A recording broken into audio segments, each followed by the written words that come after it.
નમસ્કાર, ગુજરાત ન્યૂઝની વિશેષ રજૂઆતમાં હું મયુરી આપનું સ્વાગત કરું છું। આજે મહત્વનો દિવસ છે। આજે ભારત દેશના દરેક નાગરિક માટે એટલો મહત્વનો દિવસ છે કે આજે આપણને આપણા વડાપ્રધાન મળી રહ્યા છે અને નરેન્દ્ર મોદી ત્રીજી વાર વડાપ્રધાન પદના શપથ લેવા જઈ રહ્યા છે। ત્યારે શપથથી પહેલા જે સરકાર જવા જઈ રહી છે, ગઠબંધન સરકાર, તેના વિશે થોડી ચર્ચા કરી લઈએ, તેના વિશે થોડી વાત કરી લઈએ, કેમ કે આ વખતે ઘણું બધું ખાસ છે। આ વખતે ઘણા પરિવર્તનો આવ્યા છે।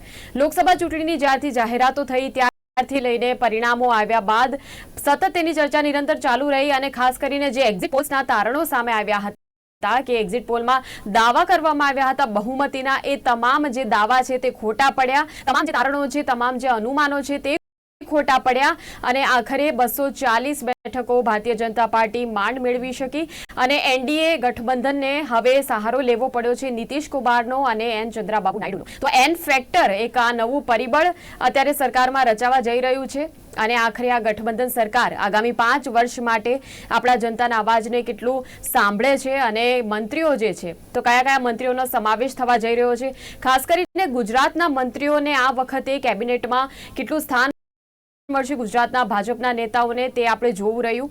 મોટું પરિવર્તન એ પણ આવ્યું કે કોંગ્રેસનું ખાતું ખુલ્યું છે આ વખતના પરિણામોમાં। એક બનાસકાંઠાની બેઠક જે ગેનીબેન ઠાકોરના ફાળી ગઈ અને તેના કારણે ધીમે ધીમે વિપક્ષ જે છે તે આપણા દેશમાં મજબૂત બની રહ્યું છે તેવું એક ચિત્ર ઊભું થયું। હવે જ્યારે આજે શપથવિધિ છે, શપથવિધિ બાદ ટૂંક જ સમયમાં જ્યારે શપથવિધિ પૂર્ણ થઈ જશે તેના પછી ચર્ચાઓ શરૂ થવા લાગશે, મંત્રાલયોની ચર્ચા શરૂ થવા લાગશે કે કેબિનેટમાં કોને કોને સમાવેશ કરવામાં આવશે, કોને રાજ્ય કક્ષાનો હવાલો અપાશે, કોને સ્વતંત્ર હવાલો અપાશે।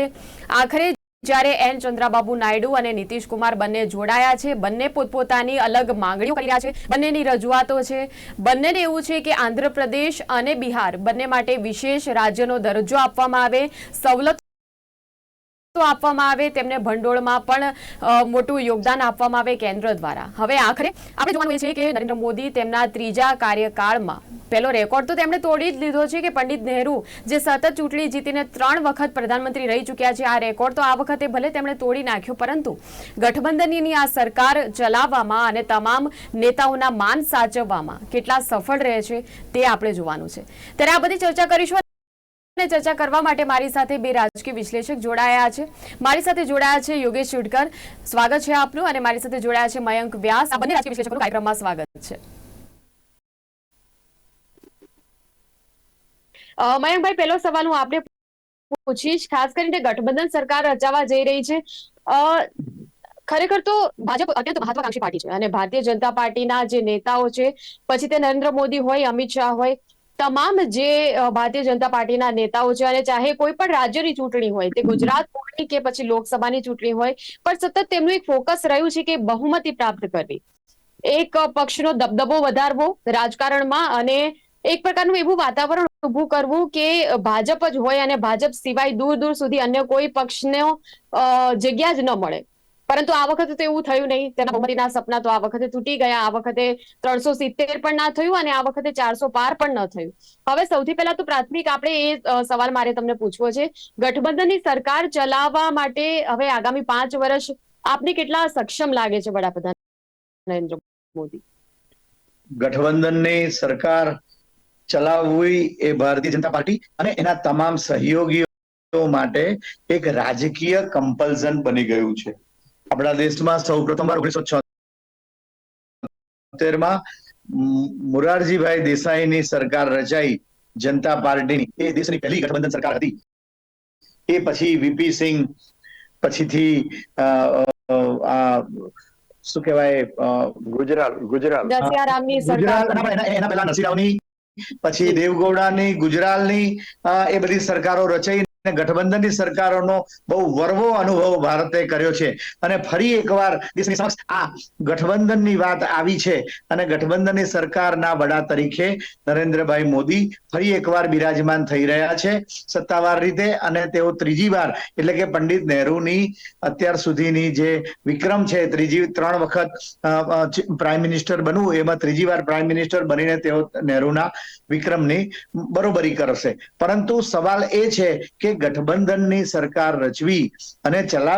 રચવી તો બરાબર છે, પણ ચલાવવી બહુ અઘરી છે.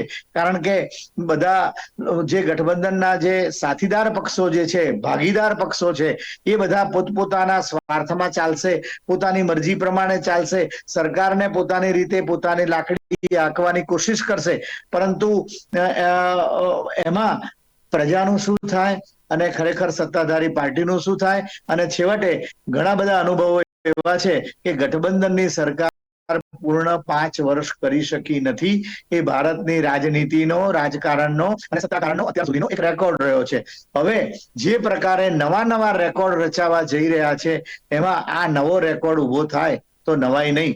કારણ કે જે પ્રકારે નરેન્દ્રભાઈ મોદીને દેશ અને દુનિયાને આપણે સૌ ઓળખીએ છીએ, એમની કાર્ય પદ્ધતિને આપણે સમજીએ છીએ, તો એ પોતાની રીતે રવિન્દ્રનાથ ટાગોર એકલો જાને રે એમની જે વાત જે છે એમાં જવા માટે ટેવાયેલા છે. એમની કાર્યશૈલી એવી છે, એવી સૌની છાપ છે. પરંતુ જ્યારથી ભારતીય જનતા પાર્ટીના ચૂંટાયેલા સભ્યોનો, લોકસભામાં સભ્યોનો આંકડો 240 થી આગળ જતો નથી ને, ત્યારથી બધા વાતાવરણમાં ફરક પડી ગયો છે. તમે જુઓ કે સૌની બોડી લેંગ્વેજ બદલાઈ ગઈ છે, સૌના એપ્રોચ બદલાઈ ગયા છે, સૌના હાસ્ય બદલાઈ ગયા છે.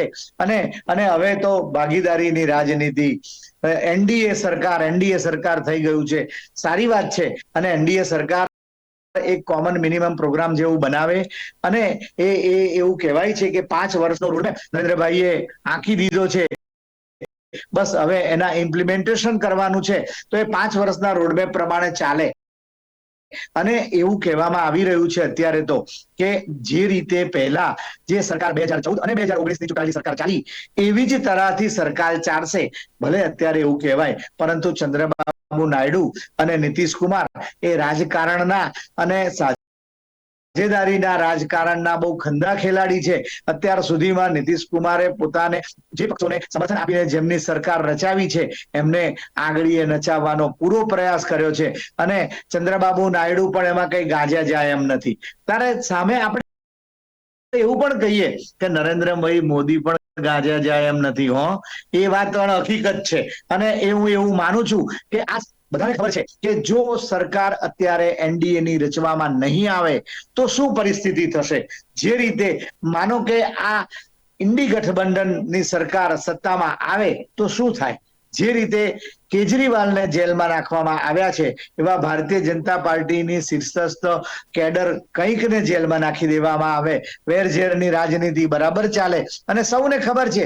અને બીજી વાત એ પણ ખબર છે નીતિશ કુમાર અને ચંદ્રબાબુ નાયડુ જેવાઓને કે ભાઈ આ સાझेदारीની સરકાર છે, એમાં અમને સામે ચાલીને જે પ્રકારનું મહત્વ અને જે પ્રકારના ખાતાઓ મળી રહ્યા છે, એ રીતે જોતા જો 99 બેઠક વાળી કોંગ્રેસ અને અખિલેશ યાદવ, મમતા બેનર્જી, શરદ પવાર અને એવા બધા જે બીજા પક્ષોની શંભુ મેળાની સરકાર, મોટા શંભુ મેળાની, આ શંભુ મેળો તો છે જ, પણ મોટા શંભુ મેળાની સરકાર રચાશે તો એમાં અમારું કેટલું ઉપજશે. એટલે વાત એ છે કે સૌનો સાથ સૌનો વિકાસ જે વાત છે ને, એમાં સૌનો સ્વાર્થ સૌનો વિકાસ એ થઈ રહ્યો છે અત્યારે. એટલે હું એવું માનું છું કે બધા પક્ષો એકંદરે સૌનો સ્વાર્થ છે એટલે સખણા બનીને રહેશે. આ પક્ષ કે એ પક્ષ વહેંચીને ખાશે. ભારતીય સંસ્કૃતિ જમણવારની સંસ્કૃતિ છે. આપણે ત્યાં આગળ બુફે ડિનર તો ફોરેન થી આવ્યું, બાકી જમણવાર ઘરમાં જેટલું હોય, જેટલી રોટલી બનાવે, બધા 5 જણ હોય તો 10 રોટલી હોય તો બબે વહેંચીને ખાઈ લે. બસ આવા પ્રકારે જમણવાર કરીને કરવું પડશે. અને ઠીક છે. એટલે મયંકભાઈ, એટલે તમારો કહેવાનો અર્થ એ કે ગઠબંધન સરકારનું ભવિષ્ય હાલ પૂરતું તો ઉજ્જવળ લાગી રહ્યું છે તમને અત્યારે જે રીતની આયોજન થઈ રહ્યું છે. બાકી હું તમને કહું કે 2 કેબિનેટની 2 સીટ આપી છે ટીડીપી ને અને 2 સીટ આપી છે આ રાષ્ટ્રીય જનતા દળને, જેડીયુ ને. બરાબર. હવે જેડીયુ ને આપી છે. હવે આ રીતે જોઈએ તો આ 2 સીટમાં તેઓ માની ગયા છે. જ્યારે આ માગશે તે માગશે, પણ તમે જુઓ કે બે બર્થ કેબિનેટની એનાથી એ લોકો સંતુષ્ટ થઈ ગયા છે. જો સંતુષ્ટ ન થયા હોય તો સહી કરી ના હોત તો સંસદીય દળના એનડીએના નેતા તરીકે નરેન્દ્રભાઈ મોદી ચૂંટાયા ન હોત. એટલે જે રીતે અત્યારે જે છે એ પેલા સાથીદાર પક્ષો પણ ખૂબ ડિફેન્સિવ રમી રહ્યા છે અને ખૂબ જ આશાસ્પદ રીતે રહ્યા છે, કારણ કે આટલા વખતથી એમને ઠીક પણ છે, સત્તાનો ઠીક છે મયંકભાઈ, એટલે બિલકુલ બિલકુલ, એટલે તમારો કહેવાનો અર્થ એ કે એનડીએ ની અંદર સબ સલામત છે અત્યારે હાલ પૂરતું, એવું આપણે માનીને સલામત ચાલીએ. કેવું નથી કેતો, અત્યારે સૌ ગોઠવાઈ ગયા છે, પ્રારંભિક રીતે ગોઠવાઈ ગયા છે હા એવું હા, લાગે છે. અને ઓકે સૌનો સ્વાર્થ જે યોગેશભાઈ, પ્રકારનો છે કે આશા છે કે આગળ સારું ચાલશે. ઓકે ઓકે યોગેશભાઈ, હવે આપણે ગુજરાતની વાત કરીએ તો એનડીએ માં તો હવે બધું ગોઠવણી થઈ ગઈ છે એવું મયંકભાઈ કહી રહ્યા છે. હવે ગુજરાતમાંથી જે નેતાઓ આ વખતે એવી અપેક્ષા હતી, કેમ કે ગત સરકારમાં કમસે કમ 5 થી 7 મંત્રીઓ હતા જે આપણા ગુજરાતના હતા. હવે આ વખતે તો એ સ્કોપ ઘટ્યો. તો યોગેશભાઈ, આ વખતે શું લાગે છે કે ગુજરાતના ફાળે હવે કેટલું આવશે મંત્રાલયોની વાત કરીએ તો? અત્યારે જે વાત ચાલે છે એ પ્રમાણે તો 6 મંત્રીઓ ગુજરાતમાંથી આવે. ગયા વખતે પણ 6 મંત્રી હતા અને આ વખતે 6 મંત્રી આવે, પણ એમાં બહુ મોટો ફેરબદલ એ થઈ રહ્યો છે કે પરસોત્તમ રૂપાલા જે કેબિનેટ મંત્રી હતા એમનું નામ આ વખતે સ્પષ્ટ રીતે નીકળી જાય એવું દેખાય છે, કારણ કે પરસોત્તમ રૂપાલાના હિસાબે આખા ગુજરાતમાં ખળભળાટ મચી ગયો હતો અને પછી તેઓ જીત્યા, એક આખી જુદી વાત છે. પરંતુ ક્ષત્રિયોનું આંદોલન એમની જીભ લપસવાથી જે થયું, ક્ષત્રિયોનું આંદોલન એને ગુજરાત, રાજકોટમાં નહીં આખા ગુજરાતમાં ફેલાયું, રાજસ્થાન, મધ્યપ્રદેશમાં પણ ફેલાયું અને ક્ષત્રિયો સાથે ભારતીય જનતા પાર્ટીનો ગમે તે કારણ પણ 6 નો આંકડો થઈ ગયો. એટલે આ પરિસ્થિતિમાં પુરુષોત્તમ રૂપાલાનું નામ ઉપર તો ચોકડી વાગી ગઈ છે, બહુ સ્પષ્ટ છે. જ્યારે બીજા બે નામો, જે મનસુખ માંડવિયા, એમણે આરોગ્ય મંત્રી તરીકે સારું કામ કર્યું, એમની સીટ બદલીને પોરબંદર લઈ ગયા, ત્યાં પણ એમને સારા એવા લીડ ટિકિટ મેળવી છે, એટલે એમનું નામ તો નક્કી છે. અને એવી જ રીતે રાજ્યસભામાંથી ગયેલા જયશંકર, જેમણે ખાતું જેટલી સારી રીતે સંભાળ્યું છે એ એમનું નામ તો ચોક્કસ છે. એટલે હવે રહ્યા બાકીના નામો, એમાં અત્યારે ગુજરાતના પ્રદેશ પ્રમુખ પાટીલ સાહેબનું નામ ચાલી રહ્યું છે. ક્યાંક એવી પણ વાત હતી કે પાટીલ સાહેબને ગુજરાતમાં આ વખતે 2024માં એમનું તંત્ર બહુ સારી રીતે હેન્ડલ ના કરી શક્યા. એ ઉપરાંત એમને પછી યુપીના ઇન્ચાર્જ બનાવેલા, યુપીમાં પણ બહુ સારો દેખાવ ના કર્યો. એટલે પાટીલ સાહેબનું નામ આમાં ગણાય કે કેમ એવો પ્રશ્ન હતો, પણ અત્યારે એમ કહેવાય છે કે પાટીલ સાહેબને ટેલિફોન આવી ગયો છે, એટલે પાટીલ સાહેબનું નામ પણ આમાં નક્કી છે. એ જ રીતે નીમુબેન બાંભણિયાનું નામ છે. અને મારે એ જ સવાલ પૂછવો હતો યોગેશભાઈ, આપણે બિલકુલ હું એના ઉપર જ આવી રહી હતી હમણાં, કે ખરેખર તો પૂનમબેન માડમ જે પહેલેથી 2 ટર્મથી સાંસદ છે જામનગરના અને આ વખતે પણ 3જી ટર્મમાં જીતી ગયા છે, હવે એની સરખામણી આપણે જો નીમુબેન બાંભણિયા સાથે કરવા જઈએ તો નીમુબેન બાંભણિયા પહેલી જ વાર ભાવનગરથી મેદાનમાં ઉતર્યા અને તેમ છતાં હવે સાંસદમાંથી કદાચ એમનું પ્રમોશનની શક્યતાઓ, તો હવે આ કેવી રીતના શક્ય બને કે પૂનમબેન માડમ જેવા દિગ્ગજ સાંસદ કરતા નીમુબેન બાંભણિયાની મંત્રી બનવાની શક્યતાઓ વધી જાય? નીમુબેન ભાવનગરથી જે જીત્યા, ભાવનગરની સીટ માટે એવું કહેવાતું કે ત્યાં આમ આદમી પાર્ટીનું જોર બહુ છે, કોંગ્રેસે પણ ત્યાં ખૂબ મહેનત કરી છે, ત્યાં નીમુબેન ખૂબ સારી સરસાઈથી જીત્યા અને ચોક્કસપણે નીમુબેન પ્રથમવાર સાંસદ બને છે. કદાચ પાર્લામેન્ટમાં કેવી રીતે કાર્યવાહી ચાલે છે એનો પણ અનુભવ ના હોય, પણ એમને મંત્રીમંડળમાં સમાવવાનું કામ એ મોદી સાહેબ કરે ત્યારે મોદી સાહેબનું તો એવું છે કે એ હંમેશા સરપ્રાઈઝ આપવા માટે જાણીતા છે. ક્યાંક તમે ના સાંભળ્યું હોય એવું નામ રાષ્ટ્રપતિ પદ માટે લાવી શકે, એ જ રીતે આ પદ પણ લાવે છે. અને મને તો એવું લાગે છે કે પૂનમબેનને પણ એમાં સમાવવામાં આવે એવી શક્યતાઓ છે. મારી પાસે સવારના અહેવાલો હતા એ પ્રમાણે એમને તો ટેલિફોન ગયો છે, પણ હજુ એ કન્ફર્મ થયું નથી. એટલે પૂનમબેનનું નામ કેટલું નક્કી છે ખબર નથી. પણ આ 5 સભ્યો છે. હવે આમાં એક બીજો પ્રશ્ન આવીને એવો ઉભો છે કે આપણા ભારતીય જનતા પાર્ટીના જે પ્રમુખ છે નડ્ડા સાહેબ, એ નડ્ડા સાહેબની ટર્મ પ્રમુખ તરીકેની હવે પૂરી થાય છે. એમને એક્સટેન્શન આપ્યું હતું ચૂંટણી પૂરતું, એટલે એ હવે નિવૃત્ત થાય ને એ કદાચ કેબિનેટમાં આવે તો ભારતીય જનતા પાર્ટીના રાષ્ટ્રીય પ્રમુખ કોણ? ત્યારે એક એવી પણ વાત ચાલી હતી કે અમિત શાહને ફરી સોંપવામાં આવે કારણ કે આખા ભારતમાં ભારતીય જનતા પાર્ટીનું સંગઠન આ વખતે ક્યાંક ને ક્યાંક નબળું પડ્યું છે. તમે યુપીની વાત કરો અથવા અયોધ્યાની વાત કરો અથવા બીજી વાત કરો, ત્યાં જે મજબૂતાઈથી કામ થવું જોઈએ થયું નથી. વોટિંગ પર્સન્ટેજ ઓછા થયા. આ બધી પરિસ્થિતિમાં અમિત શાહને ફરીથી રાષ્ટ્રીય પ્રમુખ બનાવવામાં આવે એવી એક શક્યતા છે. આઈ નોટ શ્યોર, પણ આ જે વાત ચાલી છે, અથવા તો ફરીથી રાજનાથ સિંહને પ્રમુખ બનાવવામાં આવે, આ બધી શક્યતાઓ એક અત્યારે રૂમરની જેમ ચાલી રહી છે. પણ આ તો નરેન્દ્ર મોદી છે, એ એવી જાતના નિર્ણય લેશે ને બહુ દૂરંદેશી માણસ છે. એને 2024ની ચૂંટણી પતીને અત્યારે બીજી આવનારી વિધાનસભાની ચૂંટણીઓ અને 2029ની ચૂંટણી પણ અત્યારથી એમના ધ્યાનમાં હોય, કારણ કે એમને તો 2047 સુધીનો રોડ મેપ બનાવેલો છે. ત્યારે એમને જરૂર લાગે તો અમિત શાહ અત્યારે ગૃહ મંત્રી તરીકેના 370મી કલમથી માંડીને ઘણા બધા સારા કામો કર્યા છે. તેમ છતાં ભારતીય જનતા પાર્ટીને મજબૂત કરવા માટે એમને રાષ્ટ્રીય પ્રમુખ બનાવવાની શક્યતા છે. પણ હજુ આ આખો પ્રશ્ન ખબર નથી કેટલો નક્કી થયો. અને આજે વડાપ્રધાન પદનું શપથ લેતા પહેલા ભારતીય જનતા પાર્ટીની અને સાથી પક્ષોની એક ચાય પે ચર્ચા કરીને એમને મીટિંગ કરી અને બધા જ જે કઈ પોસિબલ મંત્રીઓ હતા એમની સાથે ચર્ચા કરી. ખાતાની વહેંચણી કેવી રીતે થાય છે, શું છે, એ બધી ચર્ચાઓ થઈ છે. એ અંદરની વાત છે. પણ દરેક મંત્રીઓને વિશ્વાસમાં જે ભાવિ મંત્રીઓને વિશ્વાસમાં લઈને એમણે આજે કામ શરૂ કર્યું છે. આજે 1947 થી આજ સુધીના રાજકારણનો મેં અનુભવ કર્યો છે. એમાં આવું મેં ક્યારેય નથી જોયું કે જે વડાપ્રધાનના જેમનું નામ હોય એ અત્યારે આ બધા લોકોને કરે, કારણ કે આ તો વડાપ્રધાનનું પ્રોરોગેટિવ છે કે એમને મંત્રીમંડળમાં કોને રાખવા કોને નહીં. આ વખતે એમની મજબૂરી છે કે એમને આ બે બીજા પક્ષોને સાથે લેવાના છે.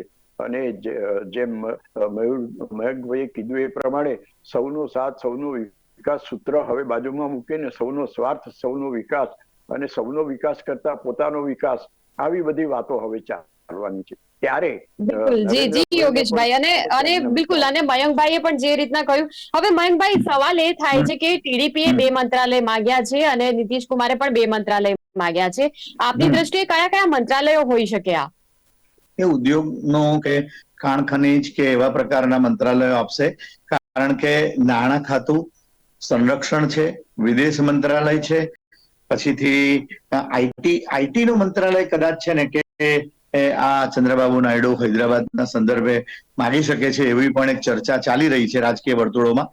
પરંતુ આજે મહત્વના જે વિભાગ છે, શિક્ષણ જે છે એટલે માનવ સંસાધન વિભાગ, આરોગ્ય ખાતું તો મનસુખભાઈ માંડવિયાએ ખૂબ જ સશક્ત રીતે કોવિડમાંથી બધા આટલો સરસ માર્ગ કાઢ્યો છે અને રસીકરણથી માંડીને ખરેખર એ રીતે એ સરાહનીય છે અને એમની કામગીરી જ બોલી રહી છે. અને એમને ભલે રાજ્યસભામાંથી પોરબંદરની બેઠક ઉપરથી લડાવીને ફરીથી તેઓ ચૂંટાયા અને સારી રીતે, એટલે હું માનું છું કે ફરી પાછું આરોગ્ય ખાતું તો એમની પાસે જ આવશે. નાણાં ખાતું ફરીવાર નિર્મલા સીતારામન પાસે જાય, સંરક્ષણ ખાતું રાજનાથસિંહજી પાસે રહે, પછી એ જ રીતે વિદેશ રાજ્યમંત્રી તરીકે જયશંકર રહે, એવા પણ અત્યારના સંભાવનાઓ જણાઈ રહી છે.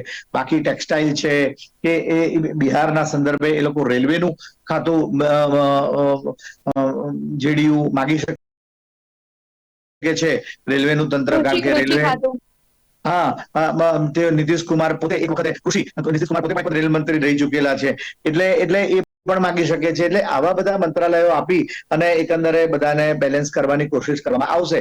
અને એક વસ્તુ છે, આમ તો આપણે એવું માનીએ છીએ કે આ મંત્રાલયનું મહત્વ અને આ મંત્રાલયનું, પણ વાસ્તવમાં જઈએ તો સમગ્ર તમામ મંત્રાલયોનું અને તમામ વિભાગોનું એક સરખું જ મહત્વ છે, કારણ કે એ તમામ વિભાગોની કામગીરી, લોકો ઉપયોગી કામગીરી જ સરકારની એક પ્રતિભાને અને સરકારની છાપને ઉભી કરતી હોય છે. એટલે આ મહત્વના કેટલાક વિભાગો એ જરૂર માંગી શકશે અને નરેન્દ્ર મોદીએ વડાપ્રધાન તરીકે એ વિભાગો કેટલેક અંશે આપવાનું મન પણ બનાવી લીધું હશે. અને તો જ આ બધું અગાઉથી નક્કી થયેલું હોય, ભલે જાહેરાત જે તે સમયે સત્તાવાર રીતે થાય, પરંતુ એ નક્કી ન થઈ હોય ત્યાં સુધી આ કેબિનેટ માટેની મિટિંગમાં બેસે નહીં આ સાથીદાર પક્ષોના આગે ચૂંટાયેલા સભ્યો. એટલે બધું અંદર ખાને નક્કી થઈ ચૂકેલું હશે ને સર્વ સ્વીકૃત થઈ ગયું હશે. જે રીતે સમગ્ર મામલો માત્ર ને માત્ર ભારતીય જનતા પાર્ટીની સરકાર રચાઈ હોય અને એવો સ્મૂથ ચાલતો હોય એવા પ્રકારે આ સ્મૂથ મામલો ચાલી રહેલો આપણને આ ટીવી સ્ક્રીન ઉપર આ અત્યારના જે બધા એ રીતે જોતા જણાય છે. બિલકુલ બિલકુલ મયંકભાઈ અને યોગેશભાઈ, આપણે ચર્ચાનો દોર આગળ યથાવત રાખીશું, પરંતુ હાલ એક બ્રેક માટે રોકાઈએ.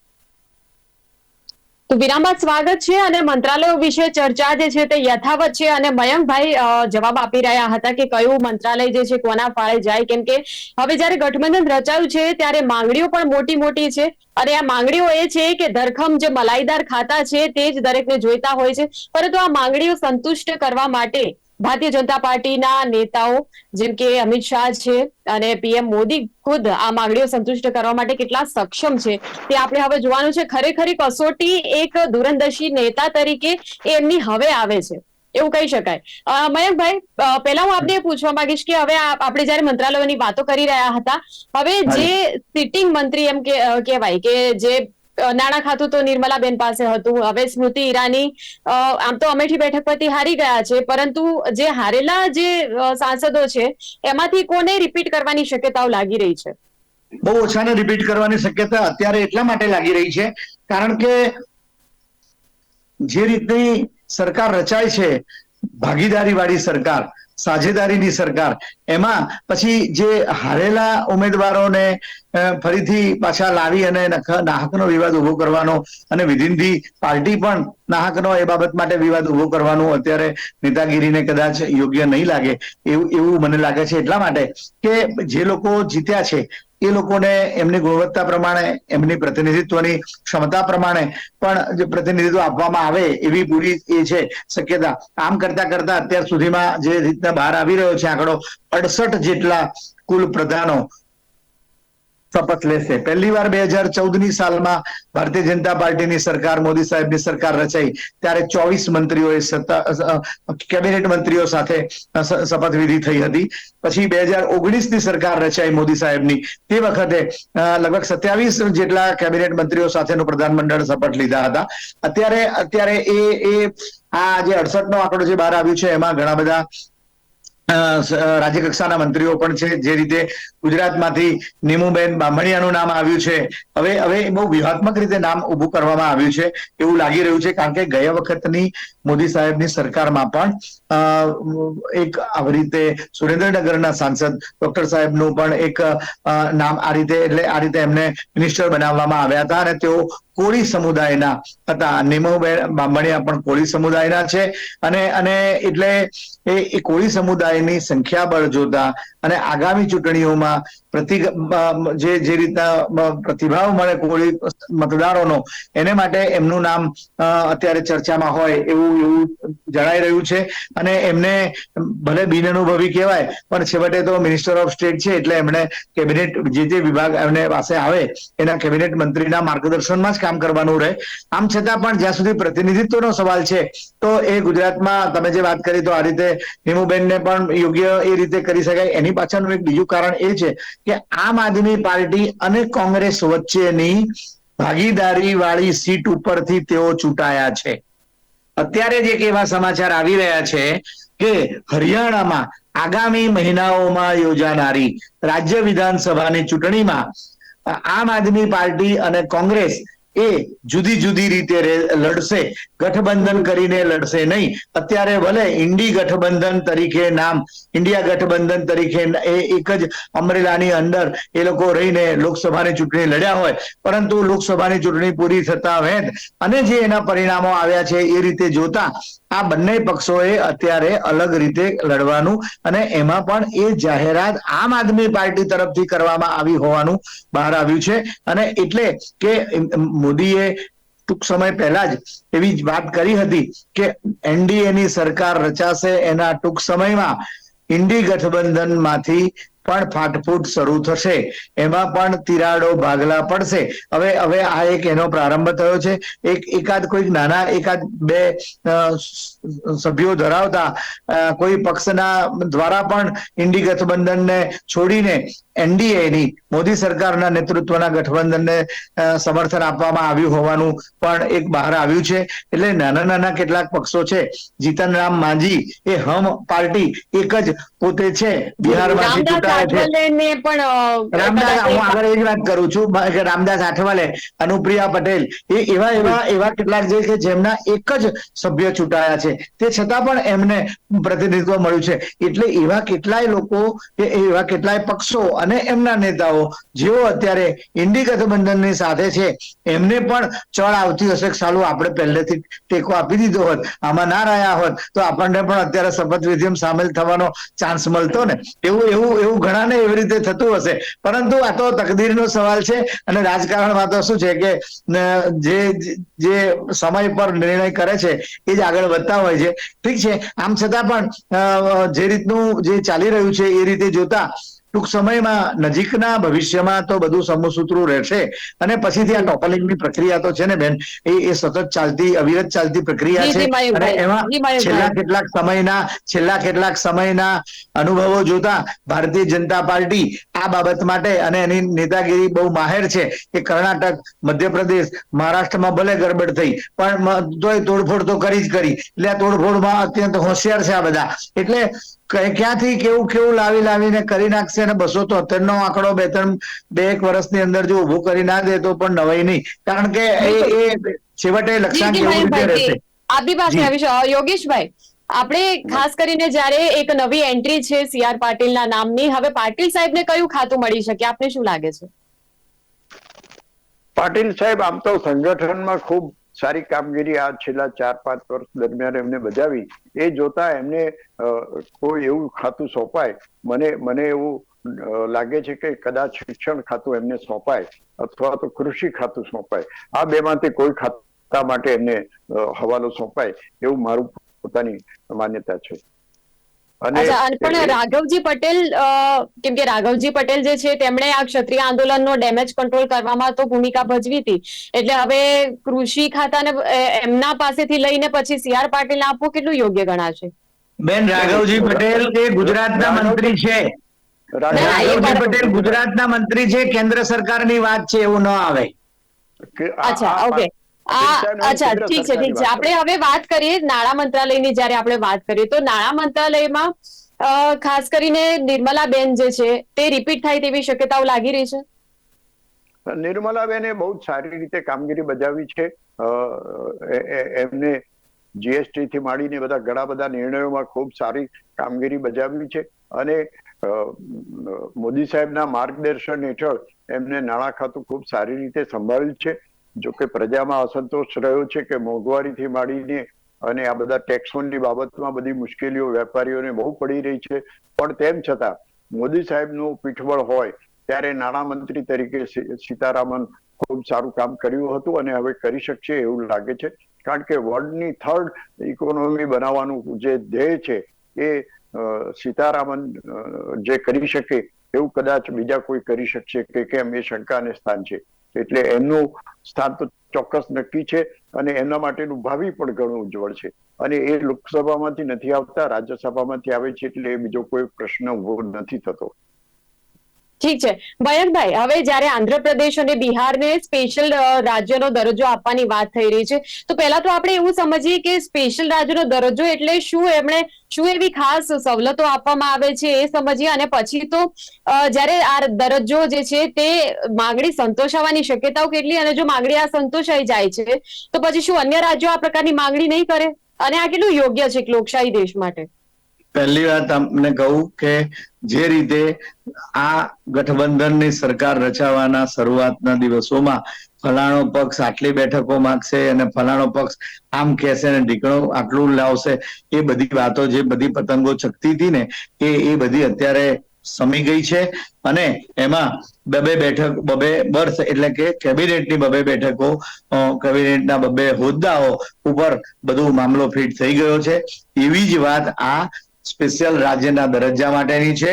સ્પેશિયલ રાજ્યના દરજ્જાની વાત એ અખબારો અને મીડિયામાં ઊભી કરેલી વાત છે અને કેટલાક લોકો દ્વારા ચર્ચામાં લાવવામાં આવેલી વાત છે, વિરોધ પક્ષો દ્વારા અને હિત ધરાવતા તત્વો દ્વારા ચર્ચામાં લાવેલી વાત છે. એ લોજિકલ વાત લોકોને અત્યારે એટલા માટે જણાય છે કે આવો દરજ્જો માગી અને એ કરશે. હું તમને કહું, નરેન્દ્રભાઈ મોદીની સરકાર જ્યાં સુધી સત્તામાં રહેશે ત્યાં સુધી કોઈ પણ રાજ્યને સ્પેશિયલ રાજ્ય તરીકેનો દરજ્જો નહીં આપે ને નહીં જ આપે. કારણ કે આ એક પ્રકારની જબરજસ્ત પ્રેજ્યુડિસનો મામલો છે. બીજા બધા રાજ્યો કે જે રાજ્યો મધ્યપ્રદેશ જેવું રાજ્ય છે કે જેણે ખોબલે વોટ આપ્યા છે અને સૌથી વધુ રાજ્યના સત્તાઓ, રાજ્યની સત્તાઓ અને કેન્દ્રની સત્તાઓ, એ બેની વચ્ચેની જે લડાઈ જે ચાલી રહી હોય છે ને, એમાં સૌથી મોટું રાજ્ય છે દિલ્હી. દિલ્હીની અંદર આજે પણ પોલીસ કેન્દ્ર સરકાર પાસે છે, શિક્ષણ રાજ્ય સરકાર પાસે છે, આરોગ્ય રાજ્ય સરકાર પાસે છે. એટલે આવું બધું કેટલુંક વિસંગતતાઓ ધરાવે છે. એટલે કે કેજરીવાલના એજન્ડામાં દિલ્હીને પૂર્ણ રાજ્યનો દરજ્જો એવી પ્રકારની એક મેનિફેસ્ટોમાં છે, પરંતુ કેન્દ્ર સરકાર દ્વારા પૂર્ણ રાજ્યનો દરજ્જો આપવામાં આવતો નથી. હવે હું આ દિલ્હીનો ઉલ્લેખ એટલે કરું છું કે દિલ્હીમાંથી 7 બેઠકો પર ભારતીય જનતા પાર્ટીના સભ્યો ચૂંટાયા છે. હવે એવું ન થાય કે દિલ્હીને આપણે એ કરીને કેજરીવાલને પાછા પાડવાને માટે સ્પેશિયલ દરજ્જો આપીએ. નહીં, કોઈ દિવસ એવું બનશે નહીં કે કોઈ રાજ્યને સ્પેશિયલ દરજ્જો આપવામાં આવે એવું કહીને કે એવું મોડિફાઈ કરીને, એવું ક્લેરિફાઈ કરીને કોઈ પણ સંજોગોમાં એવું આપવામાં નહીં આવશે. ભૂતકાળમાં પણ કદી એવી રીતે દરજ્જો આપવામાં આવ્યો નથી, પરંતુ જે તે રાજ્યોના મુખ્યમંત્રીઓ અને એ રાજ્યોના સત્તાધારી પક્ષ આવી રીતે જે રાજકીય વગ ધરાવતા હોય અને પોતે પોતાનું મહત્વ વધારે ધરાવતા હોય, તેઓ કેટલીક યોજનાઓ અને કેટલાક ફાયદાઓ પોતાના રાજ્યને મળે એવા પ્રકારની આગ્રહ કરીને નેતાગીરીને અને કેન્દ્ર સરકારને કમ્પલ્શનમાં મૂકીને આવા અમુક પ્રોજેક્ટ લઈ જતા હોય છે. એવું કેટલુંક બની શકે કે આંધ્રપ્રદેશ અને બિહારને કેટલાક એવા પ્રકારના પ્રોજેક્ટ મળી શકે અને એ પ્રોજેક્ટ થી એ બિહારને એવું લાગે કે ભાઈ અમને બીજા બધા રાજ્યોને મળે છે એના કરતા કંઈક વિશેષ મળ્યું છે. અમુક ફંડ બાબત માટે, અમુક ડિપાર્ટમેન્ટના ફંડના સંદર્ભે કેન્દ્ર સરકારની અમુક યોજનાઓ માટેના થોડાક વધારે ફંડ મળે, એવું બધું કેટલુંક બની શકે. અને કેટલીક યોજનાઓ, દાખલા તરીકે સડક યોજનાઓ છે, રેલવે લાઇનની યોજનાઓ છે, ઇન્ડસ્ટ્રીયલ ડેવલપમેન્ટની યોજનાઓ છે કે બીજી એવી કેટલીક જે નવી જે યોજનાઓ, જે બધું આયોજનો હોય, જે એની અંદર જે બીજા રાજ્યોની અંદર એ થતું હોય એને બદલે થોડી પ્રાયોરિટી આપવામાં આવે.